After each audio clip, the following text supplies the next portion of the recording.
In Biloxi, Mississippi, an honorably discharged Marine officer named Charlie Swift uses his military expertise to make a living on the other side of the law, becoming a fixer and a hitman for the feared mob boss, Stan Mullen. In the next 2 decades, Charlie carries out all of his missions and orders impeccably, and without needing to know the why, soon earns the name Fast Charlie for his precise, clean, and professional executions and problem-solving skills. Hence, over the years, Charlie forms a close relationship with the boss, who has ruled the underworld for 47 years, and becomes a respected member of his powerful crew. He also develops a working relationship with Benny Mornan, who runs all of Stan's strip clubs, and collaborates with him to handle delicate matters. However, to Charlie's dismay, Stan starts to suffer from complications of his old age and soon has a difficult time remembering events and details. Before long, the once feared boss becomes frail and spends most of his time in his estate, only making decisions on key matters. Luckily for him, the powerful crew he has built around him looks after the legacy he has built and makes sure nothing major happens without his approval. Charlie is especially affected by the decline of Stan's health and goes the extra mile to personally look after him and make sure all his interests are protected. Surprisingly, despite his 20-year tenure as a hitman, Charlie maintains a rather quiet and calm personal life and lives alone in the suburbs of Biloxi. One morning, in his pristine, clean house, Charlie calmly puts on his suit, quietly drinks coffee while reading the newspaper, and proceeds to leave for an unusual mission.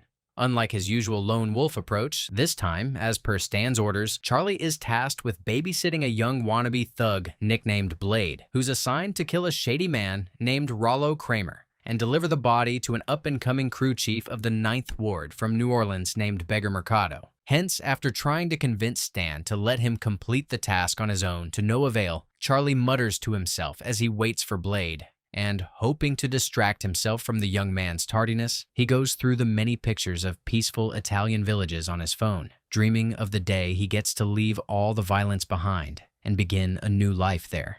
Stan. Yeah? He's late. So I don't be there, okay? Then, moments later, Blade shows up with a box of donuts, blabbering about his grand plan to lure Rollo out, and the duo drives the short way to the target's residence. Charlie judges Blade's nonchalant attitude and wonders who could possibly trust a man who doesn't even care to present himself well to do such a mission. Then, a few minutes later, the duo reaches Rollo's house, and as Charlie waits in the car, Blade hops out and runs to the house, but instead of stabbing Rollo to death, like he's been known to do, he delivers the donut box and rushes back. Back in the car, confused by the whole thing, Charlie questions the young man's methods. That was Rollo. Yeah. Why didn't you stab him? Moments later, before the duo can even conclude their discussion, Blade's plans become clearer as a bomb detonates inside Rollo's residence. Shocked by the messy and reckless method of handling the matter, Charlie follows an erratic Rollo into the house, hoping to assess the situation and find out if their mission has succeeded. Inside the house, to Charlie's dismay, the duo finds the decapitated body of Rollo. I mean, how's Beggar gonna know it's Rollo without his head? Quickly getting into fixer mode, Charlie racks his brain for a possible solution, calls Benny, and, after informing him of the incident and promising to figure it out without involving the fragile Stan, asks him for information on any of Rollo's acquaintances around the area, so that he can use their help to identify the body. A few moments later, Charlie learns that Rollo's taxidermist ex-wife, Marcy Kramer, loads Rollo's body into the car, drives over to her house with Blade, and orders the reckless man to wait by the car while he talks to Marcy. Pushing aside his surprise over Marcy's lack of interest and emotion over Rollo's death, as if she had been expecting it for quite some time, Charlie asks to talk to her inside the house. Wait in the car, Donut. Then, upon Marcy's invitation, Charlie enters her house and is quite taken aback by the numerous mounts displayed over the walls of the living room. Captivated by the display, Charlie momentarily forgets the mission at hand and tries to learn as much as he can about the pieces and the art, as if he sees himself in the emptiness and soulless eyes of the animals. Then, Charlie forces himself out of his reverie and explains to Marcy that all he knows about Rollo's death is that it was ordered to pacify fellow mobs in New Orleans who have been wronged by Rollo's operation in their territories, and then gets straight to his proposition. Anyway, he made it back here to Biloxi, and it just happens to be my boss's territory. Marcy then reluctantly agrees to identify the body and heads down to the car with Charlie. There, she quickly scans the body for the tattoo, and as soon as she finds it, She gives them the much-needed confirmation that the body was indeed Rollo's. Oops. Bet you didn't know Beggars and Rollo were cellmates at Angola. Taken aback by the turn of events and Blade's lack of judgment, Charlie follows his orders in the hope of not triggering gullible young men any further. Then, Blade gets in the car and ambitiously thinks of his bright future as he starts to drive away, but his journey is cut short. Have you worked with him before? No, first time. Blade is high, right? Who drives like that? Seeing that the trunk of the car is also on fire, which destroys Rollo's body, and complicating the matter, Charlie suddenly realizes that Rollo and Blade had the same build and comes up with a bizarre idea. Your brother, the tattoo artist, maybe he could, kinda, huh? I guess it's ideas like this that dub Charlie the Fixer. Once everything is said and done and the evidence is prepared, Charlie heads home, takes a shower, and spends a couple of hours reading about soul mapping and reincarnation, seemingly amused and wondering if a man like him is allowed a second chance. It's eerie how comfortable Charlie has become with all the violence. Later, as he does regularly, Charlie heads to Stan's estate, cooks the fragile old man a delicious meal, and enjoys it with him. Then, Charlie keeps Stan company for a few hours while carefully and patiently handling his memory gaps. I distinctly taste lemon. Yeah, it's called lemon. Then, Charlie cleans out Stan's kitchen, labels all of his leftovers, and puts them in the fridge so that they are easily accessible. Despite having a hard time seeing his once vibrant friend in such a frail state, Charlie promises himself to keep watching out for him and gets him to bed before leaving. I took care of it. Later, Charlie switches to business mode, takes Blade's body to the junkyard, and hoping to pass it off as Rollo's, gives it to Beggar, who waits for him with his goons. Beggar quickly inspects the body, looking for the tattoo, finds it, and satisfied that Rollo had been murdered as he requested, orders his men to throw the body to the crocodile-infested lake nearby. How's Stan? I reached out to him for a sit-down. He didn't reach back, though.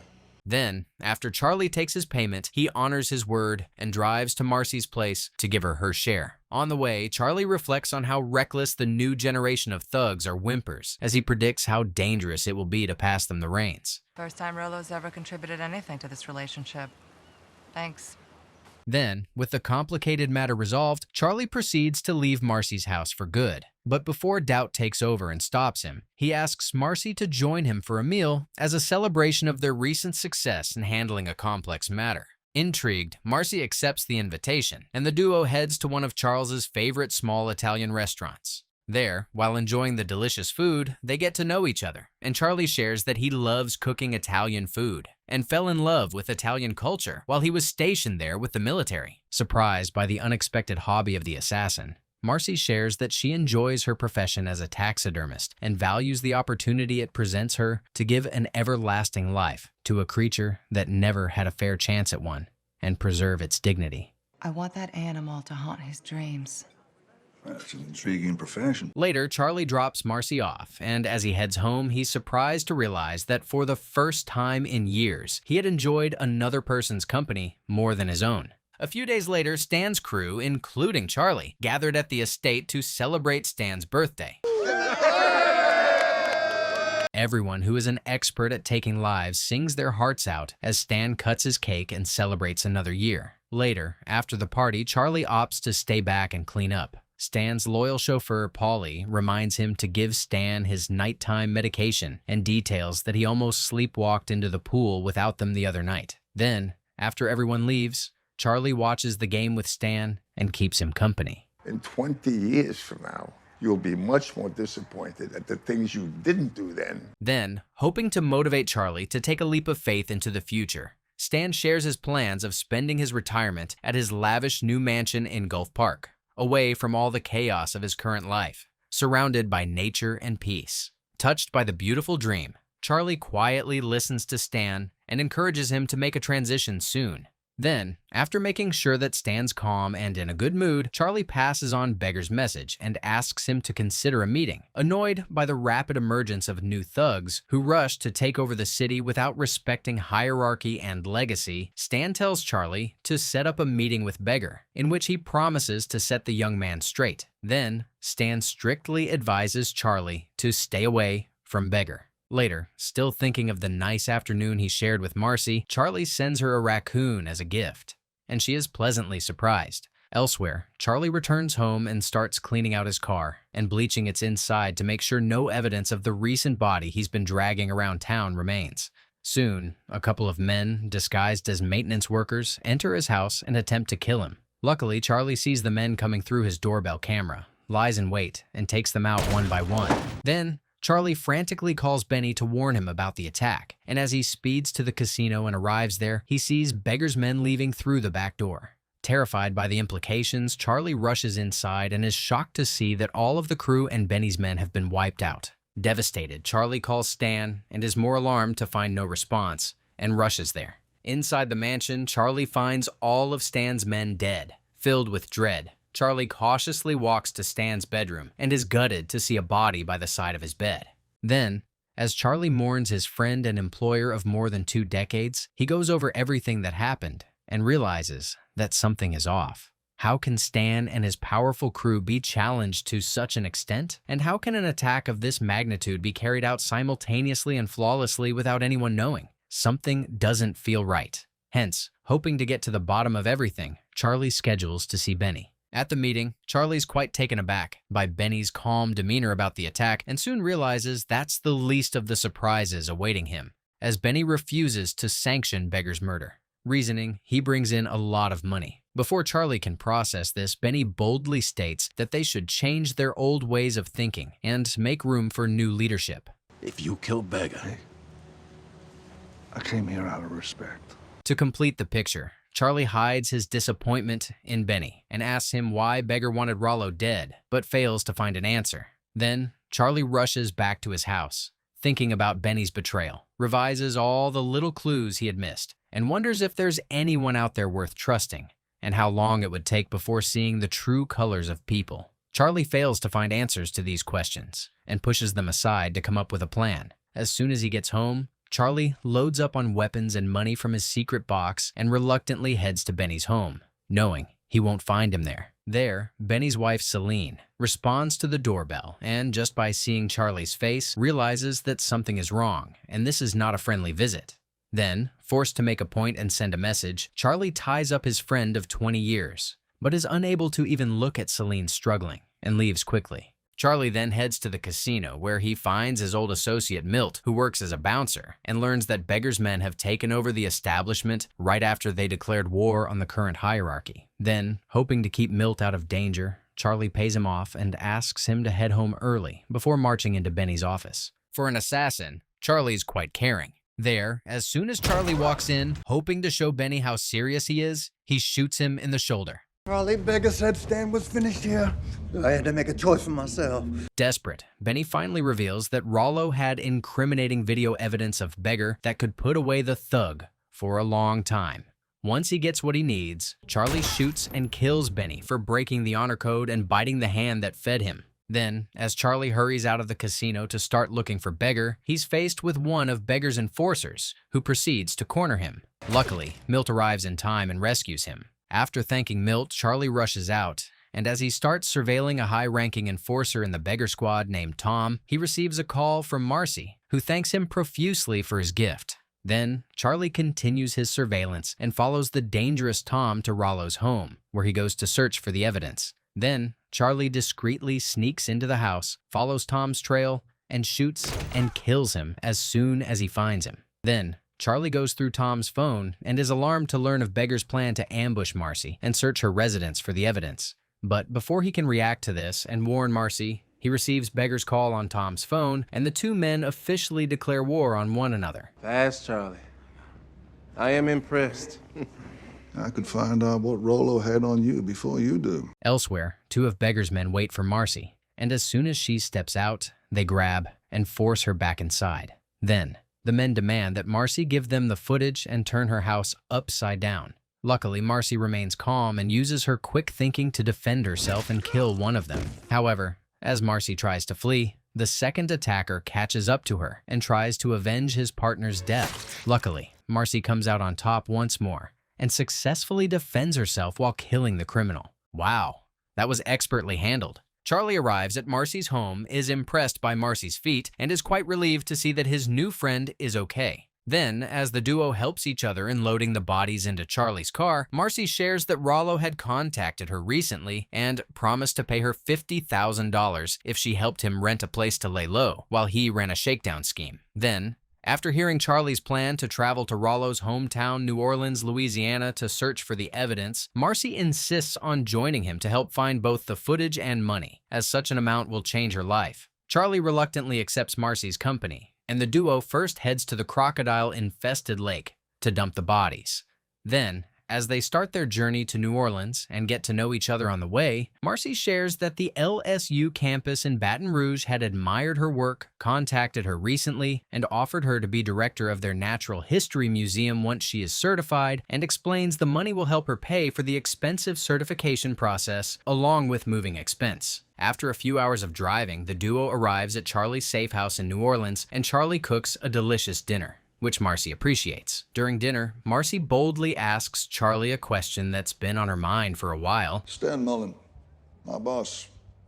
He deserved to go out on his terms, only he didn't get to. After a calm evening of sharing and getting to know each other, the exhausted duo retires for the night. The next morning, the duo heads to Rollo's old house and stakes it out for a while. Then, hoping to find out as much information as they can about its safety, they cleverly send a delivery to see what lurks inside. Then, once they confirm that it's abandoned, they cautiously enter and find it turned upside down by Beggar's men. As Charlie walks through, hoping to find any clue Beggar's men may have missed, Marcy goes through the scattered items from the earlier years of her marriage and is forced to go down memory lane. I knew that look. It's not really letting go of the past that sticks with you.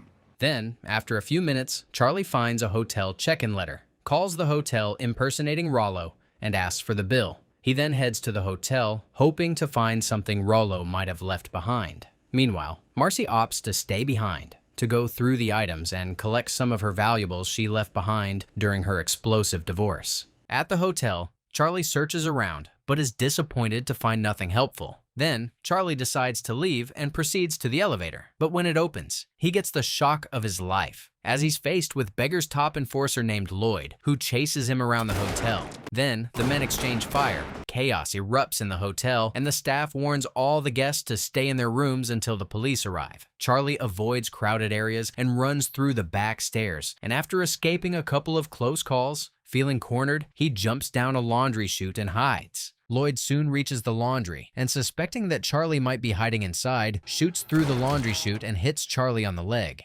Despite the brutal, unbearable pain, Charlie forces himself to hold his breath and stay quiet, while also suspending himself not to fall down. Luckily soon, Lloyd hears police sirens approaching and flees. Ouch, that's gotta hurt. Later, Marcy returns to the safe house and is shocked to find an injured Charlie nursing his wound. Concerned, Marcy advises Charlie to form an exit plan to leave the violent life behind and start over. Then, Charlie shares his dream of moving to Italy, which excites Marcy, who encourages him to follow through with it. Then, Marcy goes through Rollo's hotel bill and notices that despite being on the run for his life and being haunted by dangerous criminals, Rollo had called his mother from the hotel multiple times and figures she must know something about the elusive footage and money. Hence, the next morning, Marcy and Charlie visit Mrs. Kramer, who welcomes them with hostility and starts searching for the red treasure box, in which Marcy believes lies the answer to their search. After a few hours of searching, Marcy finds the red box but is disappointed to find nothing valuable inside. Then, seeing Marcy's confusion, Mrs. Kramer smugly explains that her son wanted her to have the money, and hence, she had taken the $50,000 from the box to pay for her breast enhancement surgery and mocks the desperate Marcy. Annoyed, the duo leaves the house empty-handed, and with the money no longer available, Marcy opts out of the dangerous adventure and asks Charlie to drop her off at the nearest bus station, while Charlie decides to continue the matter and see it through to the end. Seeing her disappointment, Charlie offers Marcy some money, but she profusely refuses and assures him that she will get back on her feet once she returns home. However, a few minutes later, Charlie confesses that he has feelings for Marcy, which changes everything. After a few moments of silence, Marcy suddenly has an epiphany. I know where your thing is. At the bar, Marcy channels all her frustration towards Rollo to take on the angry ex-wife persona to get past the shady men hanging out in the bar, and pretending not to know of Rollo's fate, storms into his office. Once inside the office, Marcy quickly searches around and finds the coveted evidence hidden inside a picture hanging on the wall. Then, Marcy puts everything back in place, hides the CD, and proceeds to leave, still screaming obscenities about Rollo's irresponsibility. However, when Marcy comes out of the office, the men inform her that Beggar's looking for her and get in her way, until Charlie appears with a gun, rescues her, and sends her back to the safe house, while he stays back to deal with the men. However, moments later, before Charlie can neutralize the men, Lloyd appears out of nowhere, holds him at gunpoint, and informs him that Beggar wants to see him in Mississippi. Hence, Charlie is made to drive, while Lloyd sits beside him, drinking beer and intimidating him with his cold, hard stares, and the duo starts their journey back. A few hours into the journey, Charlie comes up with a risky idea and crashes the car on the passenger's side, killing Lloyd. As people gather to check on the crash and the potential victims, Charlie quickly escapes the commotion, steals a car, and starts his journey, but receives a shocking call minutes later. Your old dumping grounds. You got 1 hour before I shoot her in the head. Charlie drives like a maniac and arrives at the junkyard soon. There, Charlie is shocked to see Marcy tied up, but before he can process this, he's ordered to strip off all of his clothes and hand over the CD. Seeing Charlie's hesitation to hand over the evidence, Beggar appears out of nowhere, holds Marcy at gunpoint, and threatens to shoot her until Charlie makes a shocking announcement. You can have the disc. I had to run it by Sal. Make sure he was okay with me killing you. As Beggar processes this news, Charlie slowly cues Milt, who had been hiding and waiting among the pile of cars. Milt then expertly shoots and kills Beggar, ending all the drama. Sometime later, Charlie and Marcy meet with Stan, who has no idea about what's going on.